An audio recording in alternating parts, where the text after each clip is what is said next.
Uma coisa importante é que o Brasil, desde 2001, quando a gente ouviu falar desses primeiros surtos devastadores lá na Ásia, o Brasil tem trabalhado com biosseguridade, com normativas de biosseguridade, fortalecimento dos serviços de vigilância e os serviços veterinários oficiais dos estados e municípios, e isso tem nos garantido uma certa segurança, que no momento ela tem se mostrado, eu vejo como eficiente e uma vitória.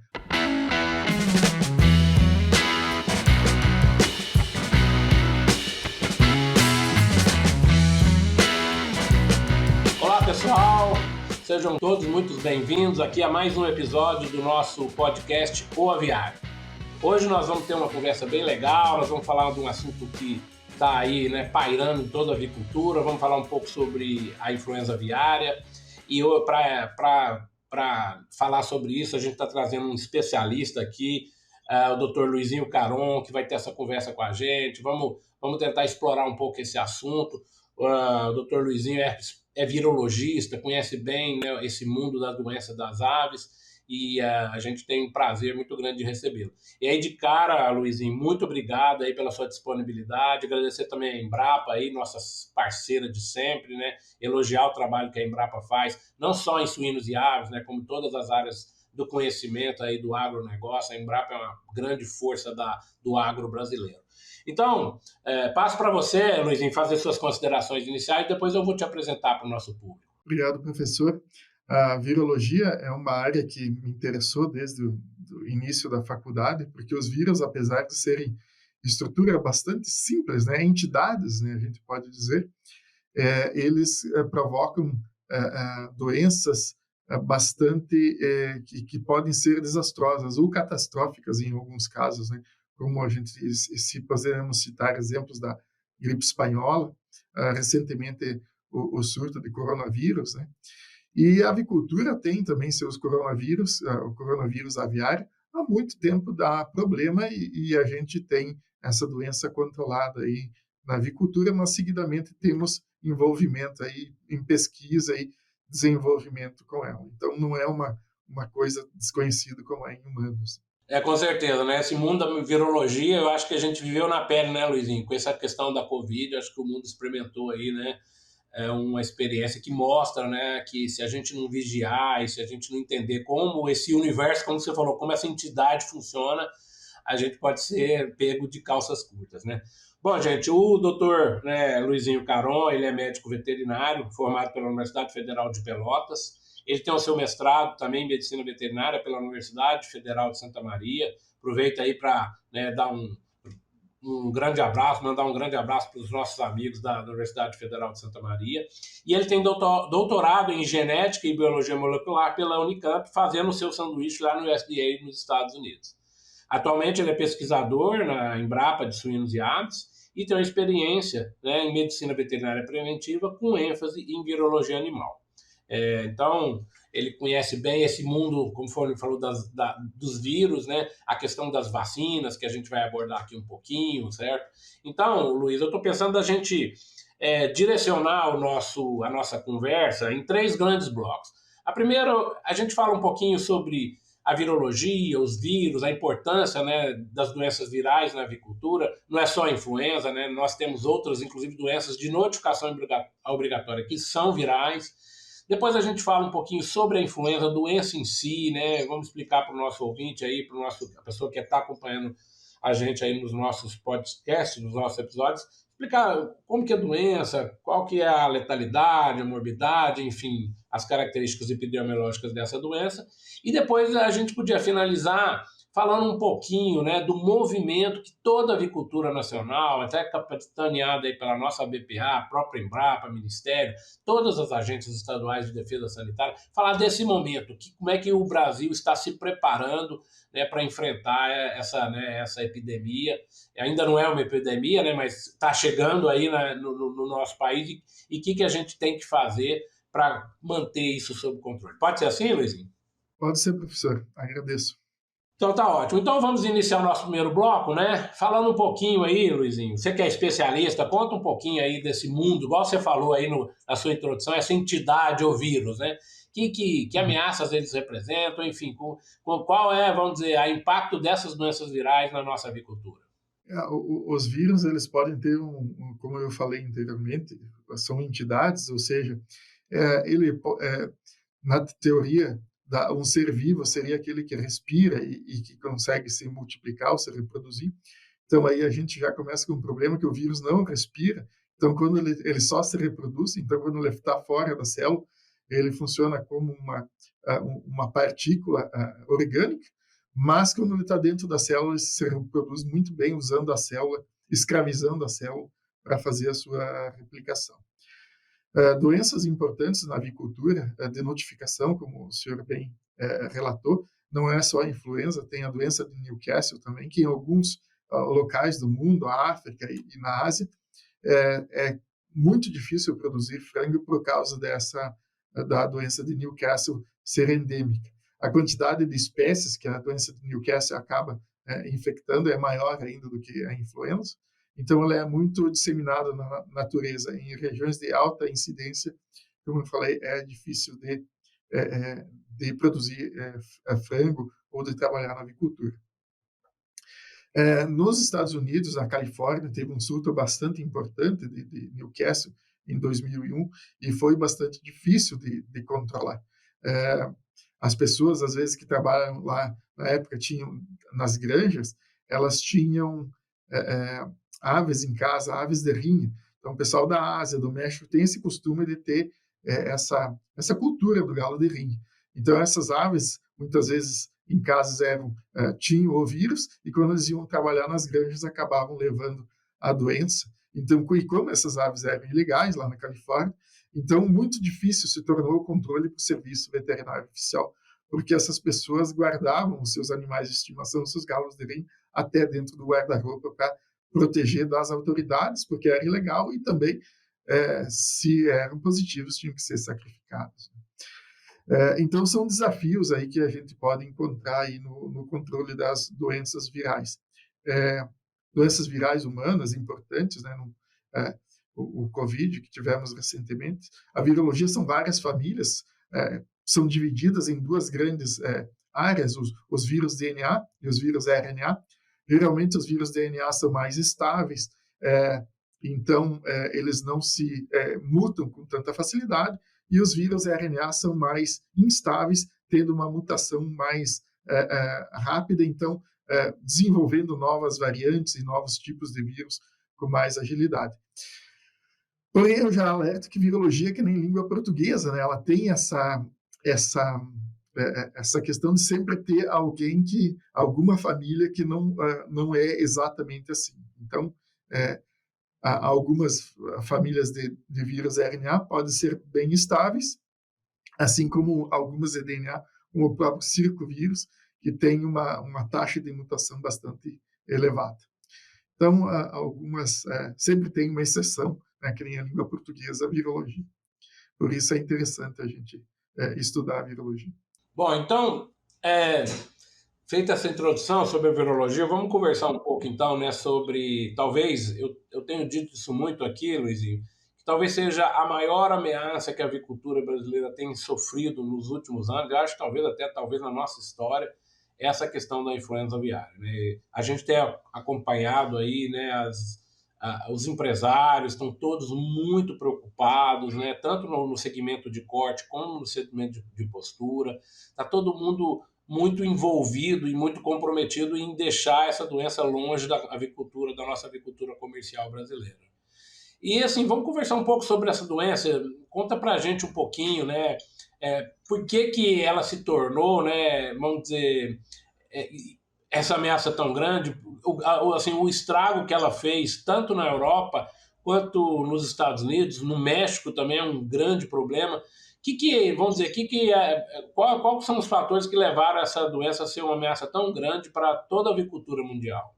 Para isso, professor, a gente volta lá atrás, em 1996, quando surgiram os primeiros surtos e foi identificado esse vírus H5N1, essa estirpe, digamos, de H5N1, lá na China, e Hong Kong, aquela região da Ásia. Então, desde essa época, então, esse vírus, esse H5N1, tem passado por aves. Na época, ele causou ali um surto inicialmente ali na Ásia, China, Vietnã, Hong Kong, Taiwan, e depois se disseminando também para a África e ali para o leste europeu. Então, se especulava que a disseminação ali acontecia principalmente pelas aves migratórias, o que não deixa de ser verdade. Mas ali na época se notou que o vírus ele tinha um padrão, ele seguia as principais rotas de tráfego terrestre, tanto de trem como de automóveis, né? E daí chegando até o leste da Europa e depois, inclusive, o norte ali da Europa. É claro que também acontece via essa disseminação. E esses surtos têm sido, há alguns anos, um surto, depois de 2005 voltou a ter um surto de novo, desse vírus se disseminando, e cada vez ele se adaptando e conseguindo se disseminar melhor. Uma característica importante é que, geralmente, vírus de influenza ele não mata aves aquáticas, como patos e marrecos. No entanto, esse vírus de influenza, tivemos outros na história também, ele mata, acaba sendo fatal. E por aí, no último ano, tivemos um prejuízo bastante grande na França, que inclusive agora decidiu vacinar a sua produção de foie de gras, que são o patê de fígado de ganso, lá da França, que é bastante famoso, um alimento no mundo inteiro, é exportado, e é um produto que eles têm aí importante na pauta de exportação e que foi bastante afetado pela influenza aviária. Então, por essa característica de afetar essas aves aquáticas. Nos países asiáticos, esse vírus, não só esse vírus da influenza, mas outros vírus da influenza, eles se dão muito bem, porque ele tem o seu combustível, que são aves silvestres, aquáticas costeiras, né, que são os reservatórios da influenza. Tem muita ave migratória também, aquática, que tem na região, e que migram ali de tempos em tempos, né, principalmente no verão e primavera. Tem muita ave aquática de produção humana, né, então ligado a sinantrópicas aí, de produção humana, e tem muita ave também terrestre. Então, esse ambiente aí faz com que o vírus circule com bastante facilidade. Uma vez que essas aves silvestres chegam nesses lagos, onde tem as aves domésticas aquáticas, que depois vão ficar ali, provavelmente vão dormir próximo às aves terrestres, galinha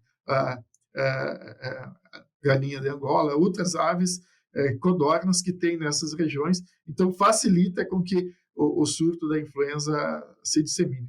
Outro hábito que favorece a disseminação são o mercado de aves livres, que, felizmente, nós no Brasil temos muito pouco, mas algumas regiões da Ásia, isso é muito comum na África também. Então, nessas regiões, a disseminação não só de influenza, mas Newcastle é muito facilitada.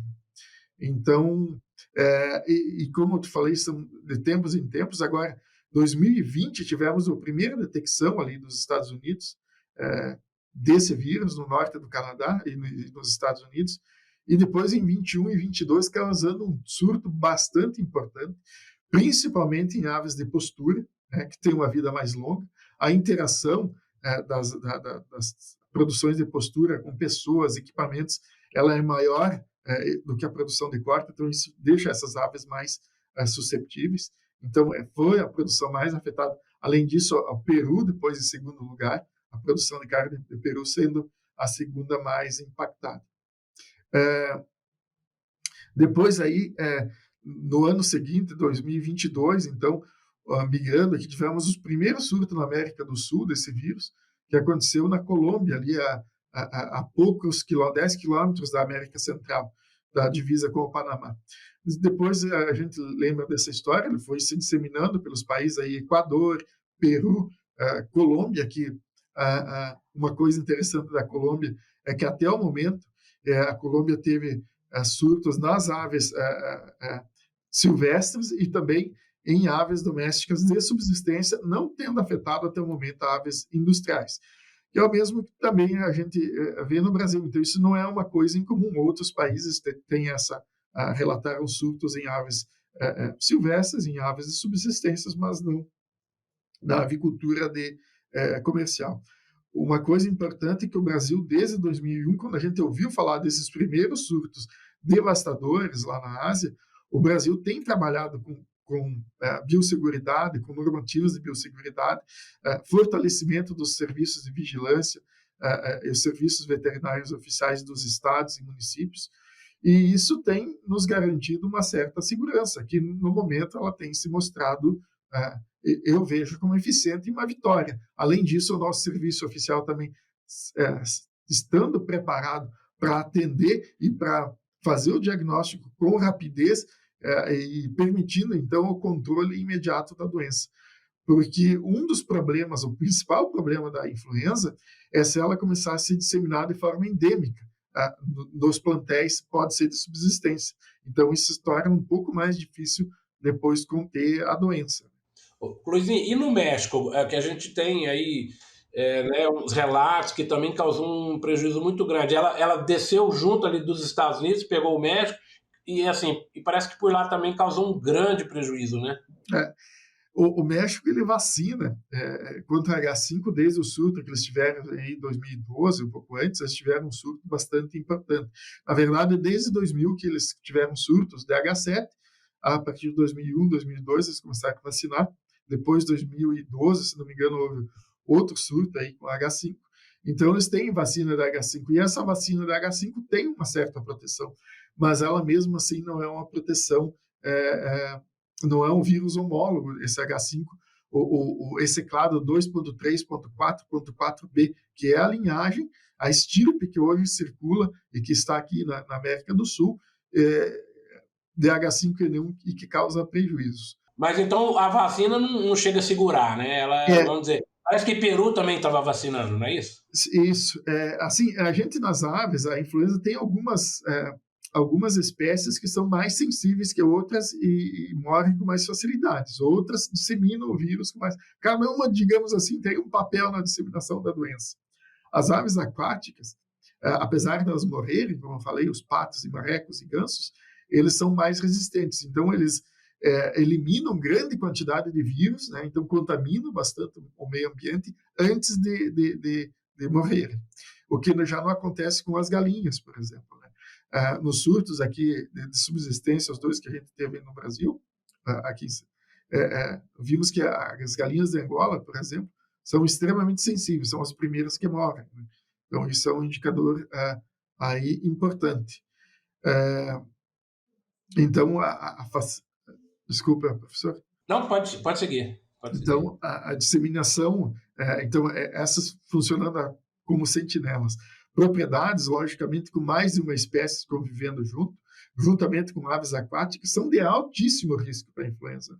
Porque, geralmente, as aves migratórias, ou essas aves costeiras, elas vão vir em um corpo d'água, num lago, num pequeno lago, numa lagoa, e ali vão passar algumas horas, ou algum dia tentando se alimentar, tomando água, e ali podem, se elas estão contaminadas, elas vão acabar com a sua excreta contaminando esse lago, onde esses patos vão lá e se contaminam, e depois da noite, que eles vêm dormir próximo à residência, com as demais aves acabam contaminando as outras aves também. E quanto às características assim, epidemiológicas e questão de letalidade e mortalidade, como é que a doença se comporta? Ela tem, é claro, a gente tem, né, a de alta patogenicidade, a de baixa patogenicidade. Como é que isso funciona em termos de preocupação aí para a gente controlar a doença? Claro, as características, tem algumas características importantes que definem aí a baixa patogenicidade e de alta. Os vírus de influenza, a gente tem hemaglutinina, desde a hemaglutinina 1 até a hemaglutinina 20, sendo que aí a 1 a 16 são de aves. Então, só que as de alta patogenicidade conhecidas são as H5 e as H7, até o momento. E, nesse caso aqui, nosso específico é um H5. Esses vírus eles têm uma capacidade, os H5 e H7 de alta patogenicidade, que não são todos, a maioria dos vírus da natureza, da H5 e H7, são de baixa patogenicidade. Os de alta são exceção, mas essas exceções, elas são muito danosas para as aves domésticas, principalmente aves de produção, porque elas são letais, principalmente para galinhas. Né? Então, inclusive, tem um índice, né, um experimento que se faz inoculando no cérebro de galinhas, e a partir aí de 70% de letalidade se diz que é um vírus de alta patogenicidade. Os vírus de alta patogenicidade, eles são capazes de infectar, fazer uma viremia e infectar vários órgãos do corpo da ave, além do pulmão, né, o trato respiratório e digestivo, que acontece com os de baixa patogenicidade. Então, eles conseguem infectar o cérebro, né, causar aí um transtorno de coagulação com embolia e trombos disseminados e se replicando no endotélio vascular, então causando essa sintomatologia nervosa que as pessoas que nós observamos nas aves com dificuldade de voar, com um comportamento errático, às vezes não consegue levantar a cabeça e assim por diante, né? Todos esses sinais clínicos, o inchaço da face, essas hemorragias, são todos provocados por esse transtorno circulatório desse vírus de alta patogenicidade, que, como eu falei, em vez de infectar apenas 2 tecidos, né, o pulmão, o trato respiratório e digestivo, infecta nervoso, circulatório, reprodutivo e vários outros órgãos. E a letalidade é bem alta, né? Muito alta, próxima a 100%. Teve um caso aqui que uma fiscal federal esteve aqui no país da América do Sul, não lembro se foi o Peru, em que de 50 mil aves sobraram 100 aves vivas. Então, é extremamente letal. E essa letalidade, assim, acontece assim, a pessoa vai, no final da tarde, tá, as aves estão bem, as luzes vão se apagar, ela sai do aviário, no outro dia, quando ela chega, tem 30%, 50% das aves mortas dentro do galpão. Então, é um impacto, inclusive, emocional para as pessoas bastante grande. A questão das vacinas, então, as vacinas, por que não se usa? A vacina inclusive em influenza, ela é uma ferramenta que tem sua importância, pode ser usada dentro de uma estratégia de controle, mas ela não é uma solução do problema. Então, tanto é que a gente viu que o Equador, Peru e Uruguai vacinaram seus plantéis. E nós vimos essa última semana que o Equador relatou mais um surto em aves comerciais, possivelmente vacinadas, e mesmo assim teve um surto. Então, a vacina ela não é 100%, e mesmo tu vacina tendo o custo da vacinação, né, ainda assim a pessoa, ou o país, ou a região, corre o risco de ter que fazer a depopulação de alguns plantéis que se infectam, né, por ela não ser 100%. Bom, é importante, né, sempre que a gente fala em influenza, né, alertar aí, esclarecer a população, né, que é uma doença de aves, que essa capacidade de afetar homens ela é muito restrita. Eu queria que você reforçasse esse recado, né, para aquelas pessoas que estão nos acompanhando e que não são exatamente, né, conhecedores, patologistas, enfim, virologistas, para que isso deixe a população relativamente tranquila, que é uma doença que causa um problema muito maior na avicultura e muito menos, né, no ser humano. Isso, exatamente, professor. Os casos são muito limitados. Desde 1996, inclusive lá no início, o mundo todo parou de consumir ou diminuiu o consumo de carne de frango na época e ovos, com medo da influenza. Mas a influenza, essa H5 em humanos, ela é uma doença estritamente ocupacional. O que quer dizer isso?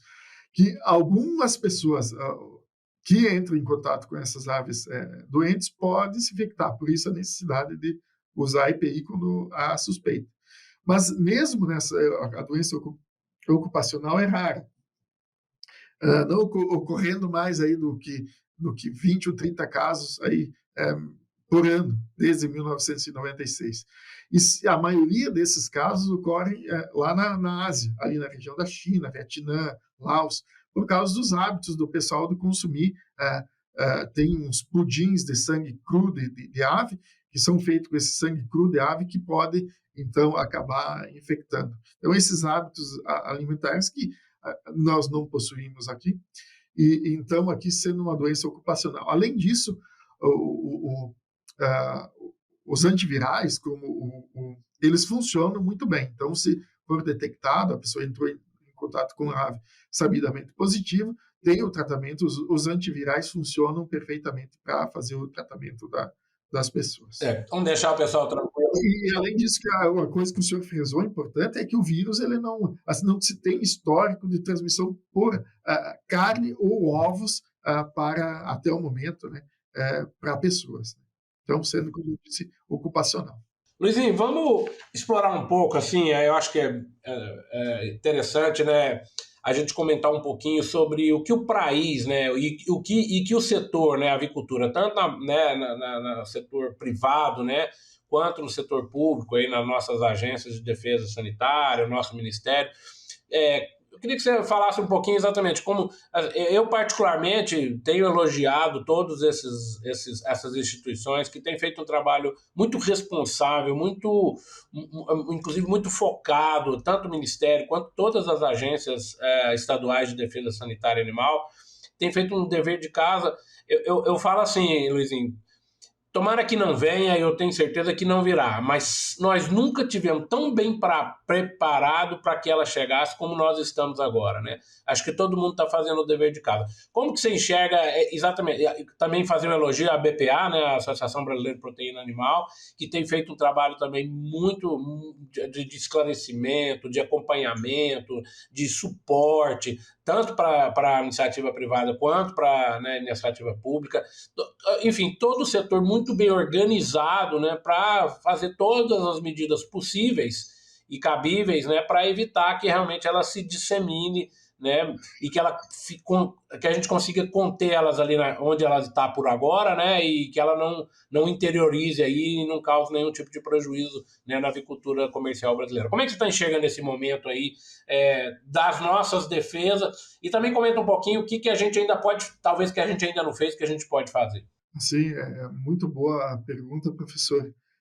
Então, eu acho que o Brasil aproveitou essas oportunidades aí de mais de 25 anos, pelo menos, dessa influenza H5N1 pelo mundo, aí, causando prejuízo na avicultura, trabalhando tanto a questão de biosseguridade direta nas granjas com os produtores, fazendo o seu trabalho, os médicos veterinários das empresas também, trabalhando na biosseguridade e evitando, então, minimizando os riscos. Além disso, como o senhor bem frisou, a preparação dos médicos veterinários oficiais aí na detecção dos surtos, fazendo um trabalho muito bom, assim, que detectando com precocidade. Então, tivemos oportunidade em 2 estados e o serviço foi perfeito, atuou com precisão, e a BPA também dando o devido suporte aí na questão das exportações, da informação, o Ministério da Agricultura fazendo o diagnóstico com a rapidez e a agilidade que requer o tema. Então, também só tenho que parabenizar esses entes aí que se prepararam muito bem. Então, nós aproveitamos esse tempo para se preparar, então não é por acaso. Certamente a gente viu que na maioria dos países, aí, com exceção da Colômbia, né, a influenza chegou nas aves silvestres, logo depois começou a ter surto nas aves de fundo de quintal e em seguida nas aves comerciais. E no Brasil já fazem aí vários meses que foi detectado em aves silvestres, 2 casos apenas em aves de subsistência, então, que têm uma biosseguridade bastante precária, é muito difícil impedir, né? Com aves com criações de alto risco, que são essas criações aí de múltiplas espécies, mas, felizmente, estamos de parabéns, eu acho que todos, no Brasil, e conseguindo evitar. Eu acho que é por aí, inclusive, dando aí, sendo exemplo aí para países de primeiro mundo que tiveram bastante problemas e já estão pensando na vacinação. Sendo que a vacina, né, a gente frisa novamente que é uma ferramenta que é usada num contexto aí de controle e pode ser auxiliar no controle, mas não é como única forma de controle como alguns têm adotado. Então, pode ser bastante perigosa a adoção, porque o México, por exemplo, desde que começou a vacinar em 2000, teve outros vírus de influenza que circulam lá e, seguidamente, eles têm esse problema volta e se torna uma região endêmica para o vírus. Eu acho que os recados estão postos, né, Luizinho? Eu acho que eu quero concordar com você, eu acho que a gente tem que dar os parabéns aí para as empresas, para as instituições públicas, nosso ministério, as nossas agências de defesa estaduais, acho que está todo mundo fazendo o seu trabalho. Vamos continuar vigilante, né? Eu acho que é muito importante manter toda essa, vamos dizer, essa vigilância em grau máximo, e para a gente estar aqui daqui um ano comemorando que, né, a doença entrou nas aves, onde entrou, e que se fique por lá, e a gente consiga, a exemplo aí do que você falou da Colômbia, manter essa doença longe da nossa avicultura comercial, o que certamente, se entrar, naquele lugar que entrar, o prejuízo é inexorável, nós vamos ter essa notícia ruim para dar, se entrar, seja no corte, seja na postura, né? É impossível não causar um prejuízo, mas eu acho que você falou uma coisa muito legal, nós tivemos 20 anos, ou mais que 20 anos para nos preparar, e fizemos o nosso dever de casa, né? Então, fica aí os recados, acho que tá toda hora, tem folhetos aí, todo mundo trabalhando, divulgando as informações, então acho que seria chovendo uma olhada aqui, a gente reforçar essas medidas de biosseguridade, que eu acho que todo o setor conhece muito bem elas, então tem aplicado. Eu só chamaria atenção, né Luizinho, para conscientização,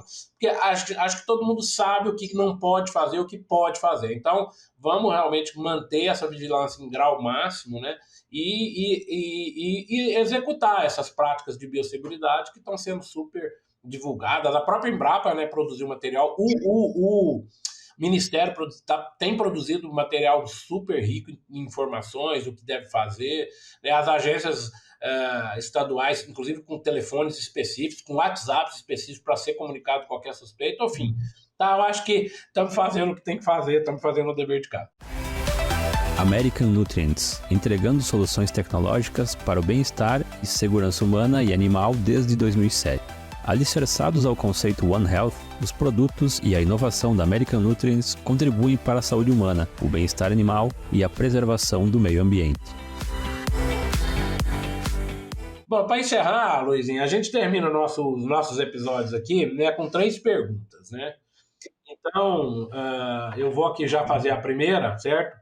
E é uma tradição, né, do nosso podcast.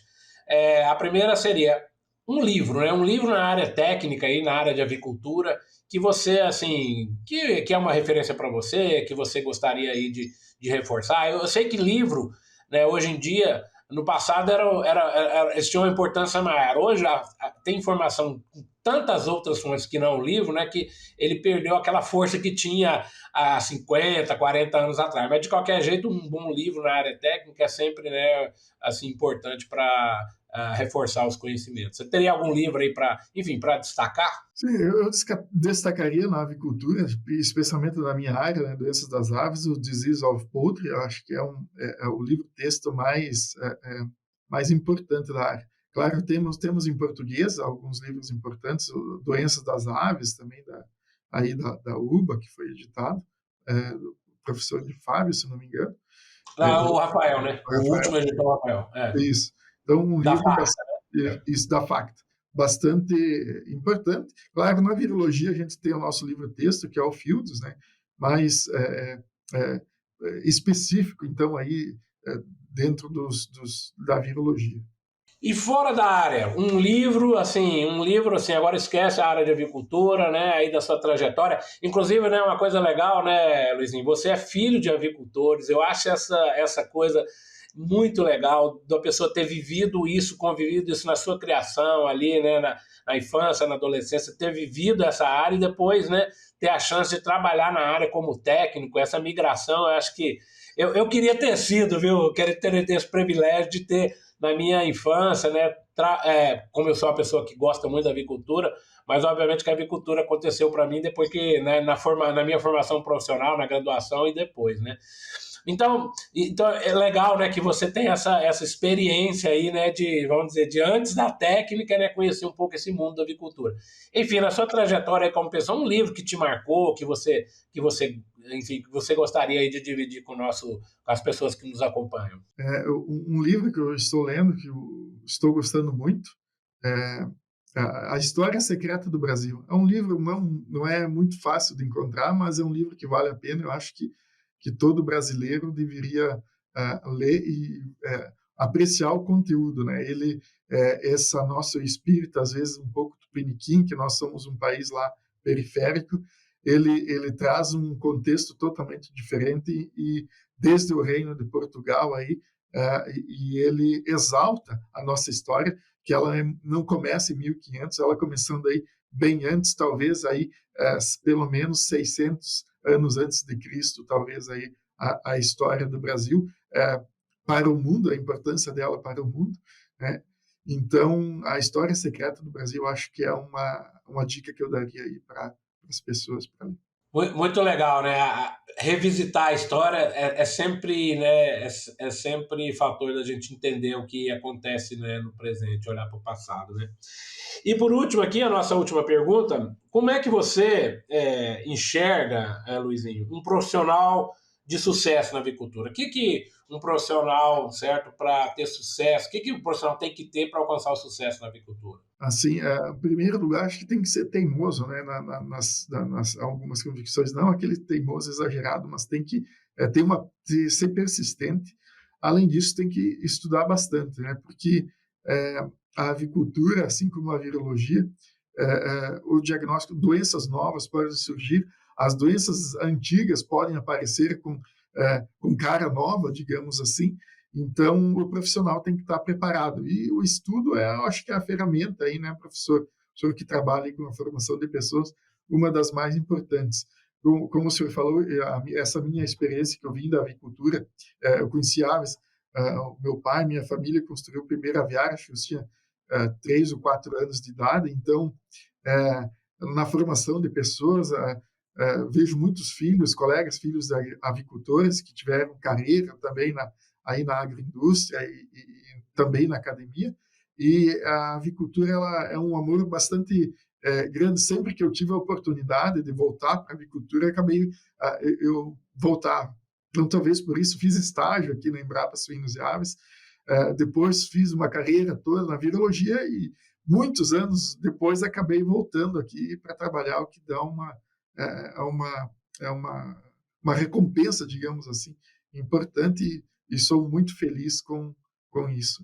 É isso então, gente. Agradecemos aí a todas as pessoas que têm nos acompanhado. Agradeço muito, em especial aí ao Luizinho, né, que reservou um tempo aí na agenda dele para vir aqui dividir o conhecimento dele com a gente. Muito legal, acho que a gente, né, deu uma boa atualizada do que está acontecendo hoje no país em relação à influenza aviária, entendendo, né, para onde a gente pode levar, certo, essa nossa avicultura. Muitíssimo obrigado aí pela entrevista, e eu deixo agora para você fazer suas considerações finais. Obrigado. Obrigado, professor. Agradecer aí o pessoal do podcast da avicultura por esse convite. A gente se sente lisonjeado aí, e como o nosso compromisso de atender aí as demandas do público em geral, então estou aqui muito feliz hoje conversando com o senhor. Agradeço também a forma com que a entrevista foi conduzida aí, bastante profissional, e as pessoas aí que vão nos ouvir depois e nos ver. Muito obrigado e um bom dia. Pessoal, obrigado, e a gente espera vocês nos nossos próximos episódios. Tchau, tchau, até a próxima.